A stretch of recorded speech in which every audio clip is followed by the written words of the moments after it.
No, non siamo assolutamente pentiti di quello che stiamo portando avanti con cognizione di causa.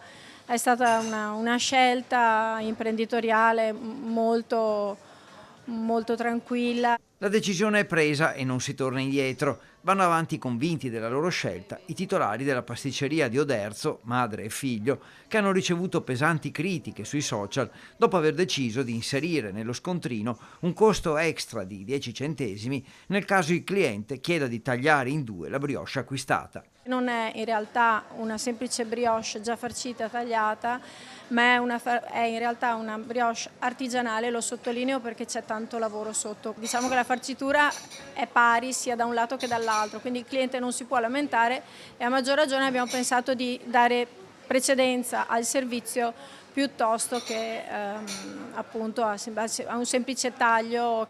All'inizio la prendi sempre un po' così, un po' male, poi in realtà è talmente grossa la cosa che o ti abitui oppure non fai. Quindi adesso ci abbiamo riso sopra, abbiamo fatto anche qualche post ironico e se a qualcuno proprio non piace la nostra scelta, pace. Sono 10 centesimi, quindi 5 a testa, no? Solidarietà da clienti, concorrenti, ma anche accuse sui social con commenti arrivati da tutta Italia. Eppure tagliare una brioche più grande della media, ci spiegano, richiede un certo tempo, l'utilizzo di un altro piatto, non arricchisce i titolari, non è obbligatorio per i clienti e poi è tutto segnato in modo trasparente nello scontrino, una forma di rispetto poi per chi lavora nel locale. Lo mettiamo in scontrino come in realtà facciamo tutto quanto e poi comunque è anche giusto tutelare il lavoro delle persone che poi vanno a tagliarle, che sono dipendenti. Quando hai 2 o 3 attività con 15-20 persone, 15 centesimi magari non ti fanno diventare ricco, però comunque ti aiutano a contribuire in maniera onesta e puntuale con i collaboratori.